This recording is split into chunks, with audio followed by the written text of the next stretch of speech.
شروع کرتا ہوں اللہ تعالیٰ کے نام سے جو بڑا مہربان نہایت رحم والا ہے۔ حضرت عبید بن رفاعہ نے والد ماجد حضرت رفاعہ رضی اللہ تعالیٰ عنہ سے روایت ہے کہ انہوں نے رسول اللہ صلی اللہ علیہ وآلہ وسلم سے یہ حدیث روایت کی کہ آپ نے ارشاد فرمایا کہ تاجر لوگ قیامت کے دن بدکار اٹھائے جائیں گے،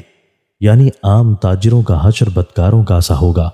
سوائے ان خدا ترس اور خدا پرست تاجروں کے جنہوں نے اپنی تجارت میں تقوی اور حسن سلوک اور سچائی کو برتا ہوگا۔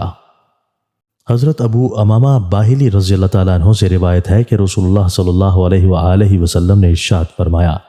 کہ مومن کی طبیعت اور فطرت میں ہر خصلت کی گنجائش ہے سوائے خیانت اور جھوٹ کے۔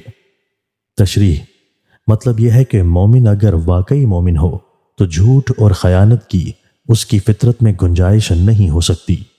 دوسری برائیاں اور کمزوریاں اس میں ہو سکتی ہیں، لیکن خیانت اور جھوٹ جیسی خالص منافقانہ عادتیں ایمان کے ساتھ جمع نہیں ہو سکتی۔ بس اگر کسی میں یہ بری عادتیں موجود ہوں تو اسے سمجھنا چاہیے کہ اس کو ایمان کی حقیقت ابھی نصیب نہیں ہوئی ہے،